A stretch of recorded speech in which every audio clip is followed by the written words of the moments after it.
1919 کی ایک بات۔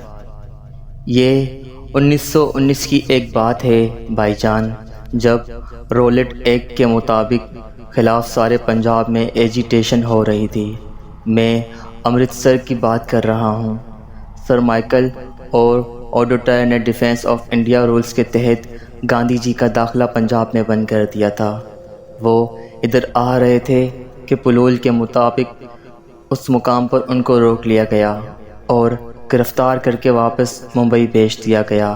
جہاں تک میں سمجھتا ہوں بھائی جان، اگر انگریز یہ غلطی نہ کرتا تو جلیانوالہ باغ کا حادثہ اس کی حکمرانی کی سیاہ تاریخ میں ایسے خون ورگ کا اضافہ کبھی نہ کرتا۔ کیا مسلمان، کیا ہندو، کیا سکھ، سب کے دل میں گاندھی جی کی بے حد عزت تھی۔ سب انہیں مہاتما مانتے تھے۔ جب ان کی گرفتاری کی خبر لاہور پہنچی تو سارا کاروبار ایک دم بند ہو گیا۔ یہاں سے امرتسر والوں کو معلوم ہوا، چنانچہ یوں چٹکیوں میں مکمل ہڑتال ہو گئی۔ کہتے ہیں کہ 9 اپریل کی شام کو ڈاکٹر ستیہ پال اور ڈاکٹر کچلو کی جلاوطنی کے حکام ڈپٹی کمشنر کو مل گئے تھے۔ وہ ان کی تکمیل کے لیے تیار نہیں تھا، اس لیے کہ اس کے خیال کے مطابق امرتسر کے کسی ہیجان خیز بات کا خطرہ نہیں تھا۔ لوگ پرامن طریقے پر احتجاجی جلسے وغیرہ کرتے تھے، جن سے تشدد کا سوال ہی پیدا نہیں ہوتا تھا۔ میں اپنی آنکھوں دیکھا حال بیان کرتا ہوں۔ نوکرام نومی تھی، جلوس نکلا، مگر مجال ہے جو کسی نے حکام کی مرضی کے خلاف ایک قدم اٹھایا ہو۔ لیکن بھائی جان، سر مائیکل عجیب اوندھی کھوپڑی کا انسان تھا۔ اس نے ڈپٹی کمشنر کی ایک نہ سنی۔ اس پر بس یہی خوف سوار تھا کہ یہ لیڈر مہاتما گاندھی کے اشارے پر سامراج کا تختہ الٹ کر رکھ دیں گے، اور جو ہڑتالیں ہو رہی ہیں اور جلسے منعقد ہوتے ہیں، ان کے بس پردہ یہی سازش کام کر رہی ہے۔ ڈاکٹر کچلو اور ڈاکٹر ستیہ پال کی جلاوطنی کی خبر آنن فانن شہر میں آگ کی طرح پھیل گئی۔ دل ہر شخص کا مقدر تھا اور ہر وقت دھڑکتا سا لگتا رہتا تھا کہ کوئی بہت بڑا حادثہ برپا ہونے والا ہے۔ لیکن بھائی جان، جوش بہت زیادہ تھا۔ کاروبار بند تھے، شہر قبرستان بنا ہوا تھا، پر اس قبرستان کی خاموشی میں ایک شور تھا۔ جب ڈاکٹر کچلو اور ستیہ پال کی گرفتاری کی خبر آئی تو لوگ ہزاروں کی تعداد میں اکٹھے ہوئے کہ مل کر ڈپٹی کمشنر بہادر کے پاس جائیں اور محبوب لیڈروں کی جلاوطنی کے حکام مسنوع کرانے کی درخواست کریں۔ مگر زمانہ بھائی جان درخواستیں سننے کا نہیں تھا۔ سر مائیکل جیسا فرعون حاکم اعلیٰ تھا، اس نے درخواست سننا تو کجا، لوگوں کو اس اجتماع ہی کو غیر قانونی قرار دیا۔ امرتسر، وہ امرتسر سے جو کچھ آزادی کی تحریک کا سب سے بڑا مرکز تھا، جس کے سینے پر جلیانوالہ باغ جیسا قابل فخر ضمن تھا، آج کس حالت میں ہے۔ لیکن چھوڑیے اس قصے کو، دل کو بہت دکھ ہوتا ہے۔ لوگ کہتے ہیں کہ اس مقدس شہر میں جو کچھ آج سے 5 برس پہلے ہوا، اس کے ذمہ دار بھی انگریز ہیں۔ ہوگا بھائی جان، پر سچے پوچھیے تو اس لہو میں جو وہاں بہا ہوا ہے، ہمارے اپنے ہی ہاتھ رنگے ہوئے نظر آتے ہیں۔ خیر، ڈپٹی کمشنر صاحب کا بنگلہ سول لائنز میں تھا۔ ہر بڑا افسر اور ہر بڑا ڈیوٹی شہر کے اس الگ تھلگ حصے میں رہتا تھا۔ آپ نے امرتسر دیکھا ہے تو آپ کو معلوم ہوگا، شہر اور سول لائنز کو ملانے والا ایک پل ہے، جس پر گزر کر آدمی ٹھنڈی سڑک پر پہنچتا ہے، جہاں حکوموں نے اپنے لیے عارضی جنت بنائی ہوئی تھی۔ ہجوم جب حال دروازے کے قریب پہنچا تو معلوم ہوا کہ پل پر گھڑ سوار گھوڑوں کا پہرا ہے۔ ہجوم بالکل نہ رکا اور بڑھتا گیا۔ بھائی جان، میں اس میں شامل تھا۔ جوش کتنا تھا میں بیان نہیں کر سکتا، لیکن سب نہتے تھے۔ کسی کے پاس ایک معمولی چھری تک بھی نہ تھی۔ اصل میں وہ تو صرف گھر سے نکلے تھے کہ اجتماع کے طور پر اپنی آواز حاکم شہر تک پہنچائیں اور اس سے درخواست کریں کہ ڈاکٹر کچلو اور ڈاکٹر ستیہ پال کو غیر مشروط طور پر رہا کر دیں۔ ہجوم پل کی طرف بڑھتا رہا۔ لوگ قریب پہنچے تو گھوڑوں نے فائر کرنا شروع کر دیا۔ اس سے بھگدڑ مچ گئی۔ وہ گنتی میں صرف 20-25 تھے اور ہجوم سینکڑوں پر مشتمل تھا۔ لیکن بھائی گولی کی دہشت بہت ہوتی ہے۔ ایسی افراتفری پھیلی کہ علامہ کچھ گولیاں مجھ سے گھائل ہوئیں اور کچھ بغدر میں زخمی ہوئے۔ دائیں ہاتھ کو گندا نالا تھا، دھکا لگا تو میں اس میں گر پڑا۔ گولیاں چلنی بند ہوئیں تو میں نے اٹھ کر دیکھا، ہجوم تتر بتر ہو چکا تھا۔ زخمی سڑک پر پڑے تھے اور پل پر گھوڑے کھڑے ہنس رہے تھے۔ بھائی جان، مجھے قطعاً یاد نہیں کہ اس وقت میری دماغی حالت کس قسم کی تھی۔ میرا خیال ہے کہ میرے ہوش و حواس پوری طرح سلامت نہیں تھے۔ گندے نالے میں گرتے وقت تو قطعاً مجھے ہوش نہیں تھا۔ جب باہر نکلا تو جو حادثہ واقع پذیر ہوا، اس کے خد و خال آہستہ آہستہ دماغ میں ابھرنا شروع ہوئے۔ دور شور کی آواز سنائی دے رہی تھی، جیسے بہت سے لوگ غصے میں چیخ چلا رہے ہیں۔ میں گندا نالا عبور کر کے ظاہر پیر کے تکیے سے ہوتا ہوا ہال دروازے کے پاس پہنچا تو دیکھا کہ 30-40 نوجوان جوش میں بھرے پتھر اٹھا اٹھا کر دروازے کے گھڑیال پر مار رہے ہیں۔ اس کا شیشہ ٹوٹ کر سڑک پر گرا تو ایک لڑکے نے بکیوں سے کہا، چلو ملکہ کا بت توڑیں۔ دوسرے نے کہا، نہیں یار، کوتوالی کو آگ لگائیں۔ تیسرے نے کہا، اور سارے بینکوں کو بھی۔ چوتھے نے ان کو روکا، ٹھہرو، اس کا کیا فائدہ، چلو پل پر ان لوگوں کو ماریں۔ میں نے اس کو پہچان لیا، یہ تھیلا کنجر تھا۔ نام محمد طفیل تھا، مگر تھیلا کنجر کے نام سے مشہور تھا، اس لیے کہ ایک طوائف کے وطن سے تھا۔ بڑا آوارہ گرد تھا۔ چھوٹی عمر میں ہی اس کے جوئے اور شراب نوشی کی لت پڑ گئی تھی۔ اس کی 2 بہنیں شمشاد اور الماس اپنے وقت کی حسین ترین طوائف تھیں۔ شمشاد کا گلا بہت اچھا تھا، اس کا مجرا سننے کے لیے رئیس بڑی دور سے آتے تھے۔ دونوں اپنے بھائی کی کرتوتوں سے بہت نالاں تھیں۔ شہر میں مشہور تھا کہ انہوں نے ایک قسم کا اس کو اوق کر رکھا ہے، پھر بھی وہ کسی نہ کسی حلیے اپنی ضروریات کے لیے ان سے کچھ نہ کچھ وصول کر ہی لیتا تھا۔ ویسے وہ بہت خوش پوش رہتا تھا، اچھا کھاتا تھا، اچھا پیتا تھا، بڑا نفاست پسند تھا۔ مسئلہ سنجی اور لطیفہ گوئی مزاج میں کوٹ کوٹ کر بڑی تھی۔ میراثیوں اور بھانڈوں کے سوکیانہ پن سے بہت دور رہتا تھا۔ لمبا قد، بڑے بڑے ہاتھ پاؤں، مضبوط کسراتی جسم، ناک نقش کا بھی بہت اچھا خاصا تھا۔ پر جوش لڑکوں نے اس کی بات نہ سنی اور ملکہ کے بت کی طرف چلنے لگے۔ اس نے پھر ان سے کہا، میں نے کہا مت ضائع کرو اپنا جوش، ادھر آؤ میرے ساتھ، چلو ان کو ماریں جنہوں نے ہمارے بے قصور آدمیوں کی جان لی ہے اور انہیں زخمی کیا ہے۔ خدا کی قسم، ہم سب مل کر ان کی گردن موڑ سکتے ہیں۔ چلو۔ کچھ روانہ ہو چکے تھے، باقی رک گئے۔ تھیلا پل کی طرف بڑھا تو اس کے پیچھے چلنے لگے۔ انہیں سوچا کہ ماں کے لال یہ بیکار موت کے منہ میں جا رہے ہیں۔ فوارے کے پاس دبکا کھڑا تھا، وہیں میں نے تھیلے کو آواز دی اور کہا، مت جاؤ یار، کیوں اپنی اور ان کی جان کے پیچھے پڑے ہو؟ تھیلے نے یہ سن کر ایک عجیب سا کہکا بلند کیا اور مجھ سے کہا، تھیلا صرف یہ بتانے چلا ہے کہ وہ گولیوں سے ڈرنے والا نہیں۔ پھر وہ اپنے ساتھیوں سے مخاطب ہوا، تم ڈرتے ہو تو واپس جا سکتے ہو، ایسے موقعوں پر بڑھے ہوئے قدم الٹے کیسے ہو سکتے ہیں؟ اور پھر وہ بھی اس وقت جب لیڈر اپنی جان ہتھیلی پر رکھ کر آگے آگے جا رہا ہو۔ تھیلے نے قدم تیز کیے تو اس کے ساتھیوں کو بھی گرنے پڑے اور حال دروازے سے پل کا فاصلہ کچھ زیادہ نہیں، کوئی 60-70 گز کے قریب۔ تھیلا سب سے آگے آگے تھا، جہاں سے پل کا دوریا متوازی جنگلہ شروع ہو جاتا ہے، وہاں سے 15-20 قدم کے فاصلے پر 2 گھوڑ سوار گھوڑے کھڑے تھے۔ تھیلا نعرے لگاتا جب جنگلے کے آغاز کے پاس پہنچا تو فائر ہوا۔ میں سمجھا کہ وہ گر پڑا، لیکن دیکھا کہ وہ اس طرح زندہ آگے بڑھ رہا ہے، اس کے باقی ساتھی ڈر کے بھاگ اٹھے۔ مڑ کر اس نے پیچھے دیکھا اور چلایا، بھاگو نہیں، آؤ۔ اس کا منہ میری طرف تھا کہ ایک اور فائر ہوا۔ پلٹ کر اس نے گھوڑے کی طرف دیکھا اور پیٹھ پر ہاتھ پھیرا۔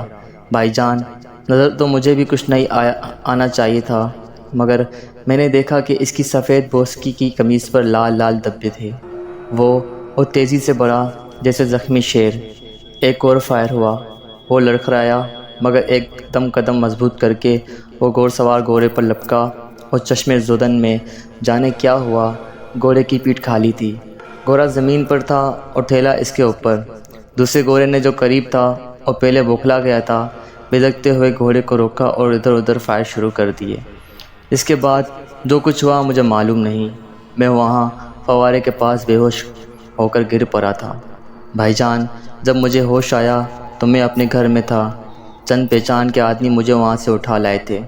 ان کی زبانی معلوم ہوا کہ پل پر سے گولیاں کھا کر ہجوم مشتعل ہو گیا تھا۔ نتیجتاً اس اشتعال کا یہ ہوا کہ ملکہ کے بت کو توڑنے کی کوشش کی گئی۔ ٹاؤن ہال اور 3 بنکوں کو آگ لگی اور 5 یا 6 گورے مارے گئے۔ خوب لوٹ مچی۔ لوٹ کھسوٹ کا انگریز افسروں کو اتنا خیال نہیں تھا۔ 5 یا 6 یورپین ہلاک ہوئے تھے۔ اس کا بدلہ لینے کے لیے چنانچہ جلیاں والا باغ کا خونی حادثہ رونما ہوا۔ ڈپٹی کمشنر بہادر نے شہر کی باغدور جنرل ڈائر کے سپرد کر دی۔ چنانچہ جنرل صاحب نے 12 اپریل کو فوجیوں کے ساتھ شہر کے مختلف بازاروں میں مارچ کیا اور درجنوں بے گناہ آدمی کو گرفتار کیا۔ 13 کو جلیاں والا باغ میں جلسہ ہوا۔ قریب 25,000 کا مجمع تھا۔ شام کے قریب جنرل ڈائر مسلح گورکھوں نے اور سکوں اور ساتھ وہاں پہنچا اور نرتے آدمیوں پر گولیاں کی بارش شروع کر دی۔ اس وقت تو کسی کو نقصان جان کا ٹھیک اندازہ نہیں تھا۔ بعد میں جب تحقیق ہوئی تو پتہ چلا 1,000 ہلاک ہوئے اور 3 یا 4,000 کے قریب زخمی۔ لیکن میں تھیلے کی بات کر رہا تھا۔ بھائی جان، آنکھوں دیکھی آپ کو بتا چکا ہوں، بے عیب ذات خدا کی ہے۔ مرحوم میں 4 عیب شری تھے۔ ایک پیشہ ور طوائف کے پتن سے تھا مگر جیالہ تھا۔ میں اب یقین کے ساتھ کہہ سکتا ہوں کہ اس مالون گورے کی پہلی گولی بھی اس کے لگی تھی۔ آواز سن کر اس نے جب پلٹ کر اپنے ساتھیوں کی طرف دیکھا تھا اور انہیں حوصلہ دلایا تھا، جوش کی حالت میں اس کو معلوم نہیں ہوا تھا کہ اس کی چھاتی میں گرم سیسا اتر چکا ہے۔ دوسری گولی اس کی پیٹھ میں لگی، تیسری پھر سینے میں۔ میں نے دیکھا نہیں پر سنا ہے، جب تھیلے کی لاش گورے سے جدا کی گئی تو اس نے دونوں ہاتھ اس کی گردن میں اس بری طرح پیوست تھے کہ علیحدہ نہیں ہوتے تھے۔ گورا جہنم وصل ہو چکا تھا۔ دوسرے روز جب تھیلے کی لاش کفن دفن کے لیے اس کے گھر والوں کے سپرد کی گئی تو اس کا بدن گولیوں سے چھلنی ہو رہا تھا۔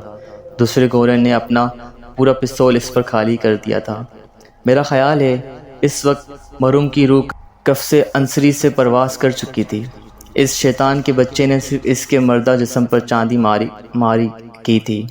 کہتے ہیں جب تھیلے کی لاش محلے میں پہنچی تو کہرام مچ گیا۔ اپنی برادری میں وہ اتنا مقبول نہیں تھا، لیکن اس کی کیما لاش دیکھ کر سب دھارے مار مار کر رونے لگے۔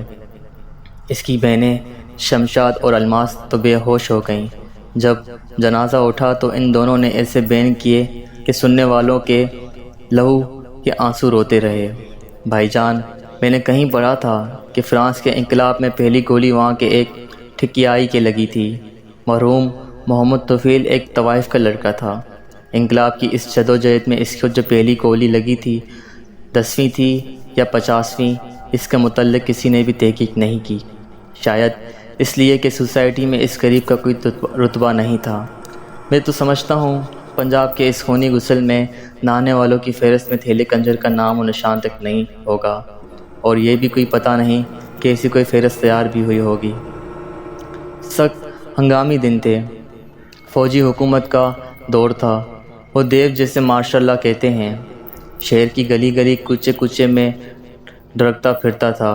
بہت افراتفری کے عالم میں اس قریب کو جلدی جلدی یوں دفن کیا گیا جیسے اس کی موت اس کے سوگوار عزیزوں کا ایک سنگین جرم تھی، جس کے نشانات وہ مٹا دینا چاہتے تھے۔ بس بھائی جان، تھیلا مر گیا، تھیلا دفنا دیا گیا۔ اور یہ کہہ کر میرا ہم سفر پہلی مرتبہ کچھ کہتے کہتے رکا اور خاموش ہو گیا۔ ٹرین دندناتی ہوئی جا رہی تھی۔ پٹریوں کی کھٹاکھٹ نے یہ کہنا شروع کر دیا، تھیلا مر گیا، تھیلا دفنا دیا گیا، تھیلا مر گیا، تھیلا دفنا دیا گیا۔ اس مرنے اور دفنانے کے درمیان کوئی فاصلہ نہیں تھا، جیسے وہ ادھر مرا اور ادھر دفنا دیا گیا۔ اور کھٹ کھٹ کے ساتھ ان الفاظ کی ہم آہنگی کچھ اس جذبات سے آ رہی تھی کہ مجھے اپنے دماغ سے ان دونوں کو جدا کرنا پڑا۔ چنانچہ میں نے اپنے ہم سفر سے کہا، آپ کچھ اور بھی سنانے والے تھے۔ چونک کر اس نے میری طرف دیکھا۔ جی ہاں، اس داستان کا ایک اور خوفناک حصہ باقی ہے۔ میں نے پوچھا، کیا؟ اس نے کہنا شروع کیا، میں آپ سے عرض کر چکا ہوں کہ تھیلے کی 2 بہنیں تھیں، شمشاد اور الماس۔ بہت خوبصورت تھیں۔ شمشاد لمبی تھی، پتلے پتلے نقش، گلافی آنکھیں، ٹھمری بہت خوب گاتی تھی۔ سنا ہے خان صاحب فتح علی خان سے تعلیم لیتی رہی تھی۔ دوسری الماس تھی۔ اس کے گلے میں سر نہیں تھا، لیکن بتاوے میں اپنا ثانی نہیں رکھتی تھی۔ مجرا کرتی تو ایسا لگتا تھا کہ اس کا انگ انگ بول رہا ہو۔ ہر بھاؤ میں ایک گھاٹ ہوتی تھی۔ آنکھوں میں وہ جادو تھا جو ہر ایک کے سر پر چڑھ کر بولتا تھا۔ میرے ہم سفر نے تعریف و توصیف میں کچھ ضرورت سے زیادہ ہی وقت لیا، مگر میں نے ٹوکنا مناسب نہ سمجھا۔ تھوڑی دیر کے بعد وہ خود اس لمبے چکر سے نکلا اور داستان کے افسوسناک حصے کی طرف آیا۔ قصہ یہ ہے بھائی جان کہ ان آفت کی پرکالہ 2 بہنوں کے حسن و جمال کا ذکر کسی خوشمندی نے فوجی افسروں سے کر دیا۔ بلاوے میں ایک میم، کیا نام تھا اس چڑیل کا، مس شروڈ ماری گئی تھی۔ طے یہ ہوا کہ ان کو بلوایا جائے اور جی بھر کر انتقام لیا جائے۔ آپ سمجھ گئے نا بھائی جان؟ میں نے کہا، جی ہاں، میں سمجھ گیا۔ میرے ہم سفر نے ایک آہ بھری۔ ایسے نازک معاملوں میں طوائف اور قصبیاں اپنی مائیں بہنیں ہوتی ہیں، مگر بھائی جان یہ ملک اپنی عزت و ناموس کے میرا خیال ہی پہچانتا ہی نہیں ہے۔ جب اوپر سے علاقے کے تھانے دار کو آرڈر ملا تو وہ فوراً تیار ہو گیا۔ چنانچہ وہ خود شمشاد اور الماس کے مقام پر گیا اور کہا کہ صاحب لوگوں نے یاد کیا ہے، وہ تمہارا مجرا سننا چاہتے ہیں۔ بھائی کی قبر کی مٹی بھی ابھی تک خشک نہیں ہوئی تھی۔ اللہ کو پیارے ہوئے اس قریب کو صرف 2 دن ہوئے تھے کہ یہ حاضری کا حکم صادر ہوا کہ آؤ ہمارے حضور ناچو۔ اذیت کا اس سے بڑھ کر اذیت طریقہ کیا ہو سکتا ہے؟ مستبن تمسخیر کی ایسی مثال میرے خیال ہے شاید ہی کوئی اور مل سکے۔ کیا حکم دینے والوں کو اتنا بھی خیال نہ آیا کہ ایک طوائفی غیرت مند ہوتی ہے؟ ہو سکتی ہے، کیوں نہیں ہو سکتی؟ اس نے اپنے آپ سے سوال کیا، لیکن مخاطب وہ مجھ سے تھا۔ میں نے کہا، بالکل ہو سکتی ہے۔ جی ہاں، تھیلا آخر ان کا بھائی تھا۔ اس نے کسی کمار خانے کی لڑائی بھرائی میں اپنی جان نہیں دی۔ وہ شراب پی کر دنگا فساد کرتے ہوئے ہلاک نہیں ہوا تھا۔ اس نے وطن کی راہ میں بڑے بہادرانہ طریقے پر شہادت کا جام پیا تھا۔ وہ ایک طوائف کے وطن سے تھا، لیکن وہ طوائف ماں تھی اور شمشاد اور الماس اس کی بیٹیاں تھیں اور یہ تھیلے کی بہنیں تھیں۔ طوائف بعد میں تھیں اور وہ تھیلے کی لاش دیکھ کر بے ہوش ہو گئی تھیں۔ جب اس کا جنازہ اٹھا تو انہوں نے ایسے بیان کیے تھے کہ سن کر آدمی لہو روتا تھا۔ میں نے پوچھا، وہ گئی تھیں؟ میرے ہم سفر نے اس کا جواب تھوڑے وقفے کے بعد افسردگی سے دیا، جی ہاں گئی تھیں۔ خوب سج بن کر ایک دم اس کی افسردگی تیکھا پن اختیار کر گئی۔ 16 سنگار کر کے اپنے بلانے والوں کے پاس گئیں۔ کہتے ہیں خوف محفل جمی۔ دونوں بہنوں نے اپنے جوہر دکھائے۔ زرق برق پشوازوں میں ملبوس وہ کوفات کی پریاں معلوم ہوتی تھیں۔ شراب کے دور چلتے رہے، وہ ناشتی گاتی رہیں۔ یہ دونوں دور چلتے رہے اور کہتے ہیں کہ رات کے 2 بجے ایک بڑے افسر کے اشارے پر محفل برخاست ہوئی۔ میرا ہم سفر کچھ دیر خاموش رہا، پھر وہ اٹھ کر کھڑا ہوا اور باہر بھاگتے ہوئے درختوں کو دیکھنے لگا۔ پہیوں اور پٹریوں کی آہنی گھرگھراہٹ کی تال پر اس کے آخری 2 الفاظ ناچنے لگے، برخاست ہوئی۔ میں نے اپنے دماغ میں انہیں آہنی گھرگھراہٹ سے نوچ کر الگ کرتے ہوئے اس سے پوچھا، پھر کیا ہوا؟ بھاگتے ہوئے درختوں اور کھمبوں سے نظریں ہٹا کر اس نے بڑے مضبوط لہجے میں کہا، انہوں نے اپنے زرق برق پشوازیں نوچ ڈالیں اور الف ننگی ہو گئیں اور کہنے لگیں، لو دیکھ لو، ہم تھیلے کی بہنیں ہیں۔ اس شہید کی جس کے خوبصورت جسم کو تم نے صرف اس لیے اپنی گولیوں سے چھلنی کیا تھا کہ اس نے وطن سے محبت کرنے والی روح تھی۔ ہم اس کی خوبصورت بہنیں ہیں۔ آؤ اپنی شہوت کے گرم لوہے سے ہمارا خوشبو میں بسا ہوا جسم داغدار کرو، مگر ایسے کرنے سے پہلے صرف ہمیں ایک بار اپنے منہ پر تھوک لینے دو۔ یہ کہہ کر وہ خاموش ہو گیا۔ کچھ اس طرح کہ اور انہیں نہیں بولے گا۔ میں نے فوراً ہی پوچھا پھر کیا ہوا؟ اس کی آنکھوں میں آنسو ڈبڈبائے آئے۔ ان کو گولی سے اڑا دیا گیا۔ میں نے کچھ نہ کہا۔ گاڑی آہستہ ہو کر اسٹیشن پر رکی تو اس نے کلی بلا کر اپنا اسباب اٹھوایا۔ جب جانے لگا میں نے کہا آپ کے لہجے میں ایک ناقابل بیان کرب تھا۔ میرے ہم سفر نے اپنے حلق کی تلخی تھوک کے ساتھ نگلتے ہوئے کہا جی ہاں ان حرام، اور گالی دیتے دیتے رک گیا۔ انہوں نے اپنے شہید بھائی کے نام پر بٹا لگا دیا، یہ کہہ کر وہ پلیٹ فارم سے اتر گیا۔